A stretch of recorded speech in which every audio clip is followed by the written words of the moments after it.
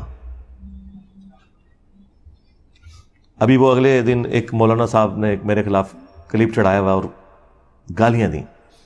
یقین کریں ہمارے اسٹوڈنٹس کو تو جو بیچارے جذباتی قسم کے ہیں نا, وہ ویڈیوز دیکھ کے غصہ آتا ہے. جو میرے ساتھ بیٹھنے والے ہیں نا, وہ میرے ساتھ بیٹھ کے ہنستے ہیں صرف ویڈیوز دیکھ کے. میں آج تک اپنے کسی میرے خلاف جتنی بھی گالی گلوچ والی ویڈیو ہے, مجھے کبھی بھی دیکھ کے نہ تو کبھی غصہ آیا نہ کبھی کوفت ہوئی ہے, بلکہ میری تو میمز ہی وہی ہوتی ہیں جس میں مجھے گالیاں نکال رہے ہوتے ہیں. مجھے تو مزہ آتا ہے کہ یار ان کے پاس اب کوئی چیز نہیں ہے سوائے گالیاں نکالنے کے. باقی اس چیز کا ضرور دکھ ہوتا ہے کہ ان کی کیا اسلامی تربیت ہوئی ہوئی ہے, وہ الگ بات, لیکن اس کا مجھ سے تو کوئی لینا دینا نہیں. تو اگلے دن ایک مولانا نے ایک ویڈیو چڑھائی ہوئی کہ انجینئر صاحب کہتے ہیں ماں تے شاہی کوئی نہیں. اچھا, میرے پاس کلپ کسی دوست نے بھیجا, کہتا ہے ماں تے شاہی کوئی نہیں, ماں کے بارے میں ماں تے شاہی کوئی نہیں, ماں کیا شاہ بے. او ہو مجھے تب سمجھ آئی. میں سمجھتا تھا یہ صرف پیو کوئی نہیں, یہ تو ماں بھی کوئی نہیں, یہ تو کھوتی دا پتر لگتا ہے مینو, یہ تو کسی جانور کا بچہ ہے یار. تیری ماں ہی تینوں پوچھ لیندی, پہلے بزرگاں دا مخالف بنیا, ہن تو مینوں پہ گیا. اب اللہ کے بندو, مطلب یہ کوئی بات ہوئی ہوگی نا, اس کے کوئی شروع میں کوئی اول آخر کوئی بات ہوئی ہوگی, ٹھیک ہے. یہ بات تو اللہ کے نبی نے بات کی ہوئی ہے, بخاری مسلم دونوں میں حدیث ہے, تم میں سے کوئی شخص اس وقت تک مومن ہی نہیں ہو سکتا جب تک کہ میں اسے اس کے ماں باپ اولاد سب لوگوں سے بڑھ کر عزیز نہ ہو جاؤں. اسی کو میں نے ٹرانسلیٹ کیا کہ جہاں کہیں اللہ اور اس کے رسول کی بات آ جائے وہاں ماں باپ تو شاہی کوئی نہیں. آپ مجھے بتائیں, یہ تو حدیث ہے بخاری مسلم کی, اس کو ظاہر ہے میں نے اپنے انداز میں بیان کیا ہے نا. جو مفکرین ہوتے ہیں یا جو شعراء ہوتے ہیں وہ انہی باتوں کو ایک ڈفرنٹ فارم میں پریزنٹ کرتے ہیں, مطلب وہی ہوتا ہے. صحیح مسلم میں حدیث ہے کہ بے شک اللہ تعالیٰ اس کتاب کی وجہ سے بعض لوگوں کو عروج دیتا ہے اور بعض کو پستی کا شکار کرتا ہے. اور یہ چونکہ مضارع کا صیغہ مستقبل کو بھی کفایت کرتا ہے کہ اللہ قرآن کی وجہ سے کچھ لوگوں کو عروج دے گا, کچھ کو زوال دے گا. لیکن ڈاکٹر اقبال نے اسی حدیث کو ٹرانسلیٹ کیا ہے ماضی کے صیغے میں. وہ زمانے میں معزز تھے مسلمان ہو کر اور تم خوار ہوئے تارک قرآن ہو کر. یہ جواب شکوہ کا شعر. حدیث میں تو یہ نہیں تھا, حدیث میں یہ تھا کہ اس کتاب کی وجہ سے قوموں کو عروج ملے گا اور بعض کو زوال ملے گا. مستقبل کی خبر تھی. ڈاکٹر اقبال نے اسے ماضی کی خبر بنایا کیونکہ آج ہم مستقبل میں بیٹھے ہیں, ہمارے لیے تو ماضی ہو چکا ہے, ہمارے ساتھ جو کچھ ہوا, چاہے وہ ہمارے ساتھ تاتاریوں نے کیا یا کلونین پاورز نے کیا, ہم نے خواری تو کاٹ لی ہے.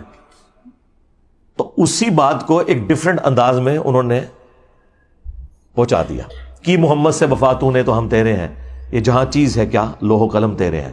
اس پہ جواب شکوہ کنکلوڈ ہوا ہے نا. دیکھیں مولویوں کی کوئی تقریر ڈاکٹر اقبال کے شعروں کے بغیر مکمل نہیں ہوتی. اور کہتے ہیں علامہ اقبال نے فرمایا, علامہ اقبال کو کیڑی ڈگری سی دسو. ہاں تمہارے بڑے بڑے مفتی علامہ اقبال کو کوٹ کرتے ہیں اور علامہ کہتے ہیں. علامہ تو وہ نہیں تھے, وہ تو ڈاکٹر تھے. فلسفی میں انہوں نے پی ایچ ڈی کی ہوئی تھی. دین انہوں نے اسی طرح حاصل کیا جس طرح میں نے. بہرحال میں نے تو الحمدللہ جس لیول کے اوپر آپ کے سامنے بیان کیا ہے, تو ڈاکٹر اقبال نے بھی ویسے بیان نہیں کیا کہ آپ کو آیات یا حدیث کے کوئی حوالے بتائے ہوں, لیکن ان حوالے تک علامہ اقبال کہنے نے, انہوں نے کہنا چھوڑ دیں کہ محمد سے وفاتوں نے تو ہم تیرے ہیں, یہ جہاں چیز ہے کیا لوح و قلم تیرے ہیں. یہ اللہ کی طرف سے انہوں نے جواب دیا کہ اگر تو نے میرے نبی کے ساتھ وفا کی نا اے امت محمدیہ صلی اللہ علیہ وآلہ وسلم, پھر ہم تیرے ہو جائیں گے. اور یہ دنیا تو کوئی چیز نہیں, لوح و قلم پہ بھی فیصلے پھر تمہاری دعاؤں کے اوپر ہوں گے اگر تم میرے نبی کے وفادار رہے.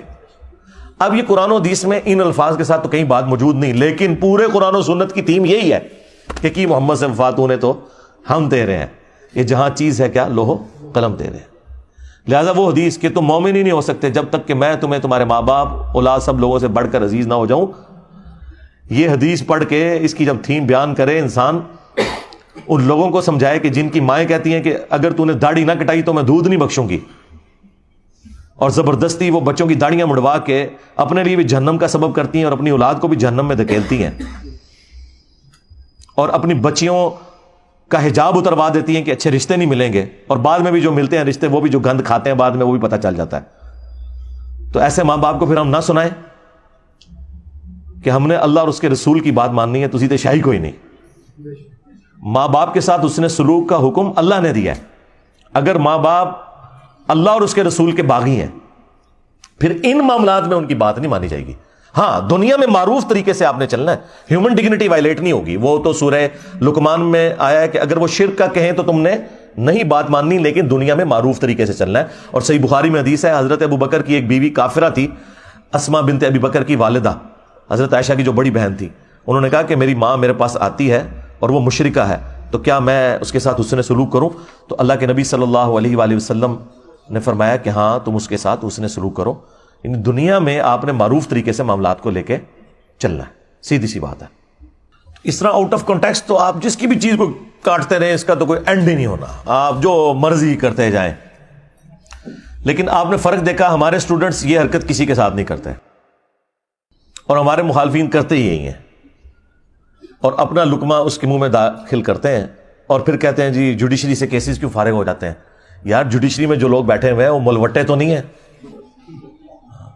تمہارے بزرگوں کے عبادت گزار تو نہیں ہے. جوڈیشری نے تو اپنے معاملات کو لے کے چلنا ہے, انہوں نے آئین اور قانون کے مطابق معاملے کو دیکھنا یہ بات اس طرح ہے یا نہیں ہے, اس کے بعد انہوں نے فیصلہ سنا دینا. ان کو تو اس سے غرض ہی کوئی نہیں ہے. تو یہ اسی لیے اس طرح کی آؤٹ آف کانٹیکسٹ چیزیں فارغ ہوتی ہیں کہ وہ باتیں ویسے ہوتی نہیں ہیں. اور دوسرا, ان چیزوں سے آپ کو یہ پتہ چل گیا کہ ہمارے مخالفین کے پاس نہ اب قرآن بچا ہے نہ سنت بچی ہے کہ وہ پیش کر سکیں ہماری مخالفت میں. پہلے بھی خیر کوئی نہیں تھے پیش کرتے, ابھی بھی کوئی تھوڑا بہت کوئی پڑھن پہ گئے نا, تو وہ دی وجہ صرف یہ ہے کہ میں نے قرآن و سنت بیان کرنا شروع کیا, تو اب یہ جمعے کے خطبوں میں تیاری کرتے ہیں اور کوئی نہ کوئی قرآن کی آیت یا حدیث بیان کر کے کوشش کرتے ہیں کو پبلک کو بتائیں, ریفرنسز دیں نہ دیں ان کی اپنی مرضی. تھوڑا بہت کوئی ابھی علمی شغف بھی آیا تو ابھی آنا شروع ہے, اچھی بات ہے, ہم اسے اپریشیٹ کرتے ہیں, ایسے ہی ہونا چاہیے. تو اس لیے میں جب کسی ٹاپک کے اوپر بات کروں اور وہاں پہ تفصیلی جواب ریکوائرڈ ہو تو میں بتا دوں گا آپ کو کہ بھی فلاں ویڈیو دیکھ لیں. ہر دفعہ تو میں ہر جواب کو ریپیٹ نہیں کر سکتا, اس کا تو پھر ہم تو یہاں کئی دن بیٹھے رہیں گے سوالات کے جوابات کے لیے. ورڈک دینا یہ میری ذمہ داری ہے, پرچی پڑھ کے آپ تک بات صحیح طریقے سے پہنچانا. اچھا, یہ باتیں میں جان بوجھ کے اس لیے کرتا ہوں کہ میں آج کے دور کا انسان ہوں. ہمارے استاد ڈاکٹر سراج صاحب رحمہ اللہ, اللہ تعالیٰ ان کی غلطیوں سے درگزر فرمائے, انہیں نیک کاموں کا اجر عطا فرمائے. یہ میں ڈمی میوزیم والے ڈاکٹر سراج صاحب کی بات نہیں کر رہا, پیچھے کرو کیمرہ دکھایا کرو نا, تسی شارٹاں بنانے سے لگے ہوئے ہو.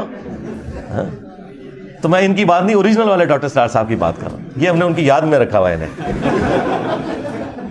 تو ڈاکٹر سراج صاحب رحمہ اللہ تعالیٰ کی کافی ساری باتیں مجھے بعد میں رہ کے یاد آتی ہیں. وہ ایک بات یہ بھی کہا کرتے تھے کہ جو بھی نبی الاسلام کے پیٹرن پہ دعوت کا کام کرے گا تو اسے ان تمام تکالیف سے گزرنا پڑے گا جن تکالیف سے اللہ کے نبی الاسلام, ان کے صحابہ اور اہل بیت گزرے ہیں علیہم السلام اجمعین و رضی اللہ عنہم اجمعین. تو کسی نہ کسی درجے میں. اور دوسرا وہ یہ بات کیا کرتے تھے, وہ کہتے تھے مجھ سے بڑے قرآن کے علماء موجود ہیں لیکن لوگ ان کی تقریر میں بھی عربی خطبے میں ہی جاتے ہیں, اور میں کوئی عالم بھی نہیں ہوں لیکن لوگ میری بات سنتے ہیں. وہ کہتے تھے اس لیے کہ میں MBBS ڈاکٹر ہوں, جس کی وجہ سے میرے پاس دنیاوی تعلیم ہے, اور میں آج کے دور کا انسان ہوں. جب میں بات کرتا ہوں تو میری آڈینس کو پتہ چل جاتا ہے کہ یہ کوئی 700-800 سال پہلے کوئی ابن تیمیہ کا شاگرد کہیں سے کوئی لمبی عمر پا کے تو بات نہیں کر رہا, یا کوئی 150 سال پہلے کوئی اشرف تھانوی صاحب کے پاس کوئی بیٹھنے والا کوئی بابا نہیں تھا کہ وہ پرانی اردو میں اور پرانی مثالوں میں باتیں کر رہا ہے, بلکہ وہ فیل کرتے ہیں کہ یہ آج کے دور کا انسان ہے. تو اس میں نے ایک اور چیز ایڈ کر دی ہے کہ چونکہ میری طبیعت کے اندر مزاح ہے, تو میں کوشش کرتا ہوں کہ اس انداز میں بھی, مزاح کے انداز میں بھی کوئی بات کنوے ہو جائے کسی سلوگن کے ذریعے, کسی اور ذریعے سے, کہ آپ کے دماغ میں نقش ہو جائے.